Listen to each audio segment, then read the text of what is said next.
How to replace the access panel.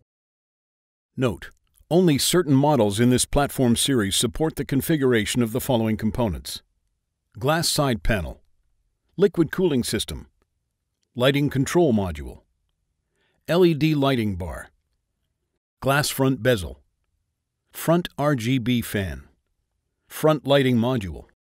Removal: press the internal access release button on the back of the unit to push out the top of the access panel. Note: the panel will remain ajar without additional support. Grasp the access panel on either side at the top and push it slightly forward from its open position. Lift the access panel up and away from the unit. Replacement: grasp the access panel on either side at the top and align the guide at the bottom of the panel with the bottom edge of the chassis. Sit the guide of the access panel onto the chassis and push closed until the metal tabs at the top of the panel have clicked into position.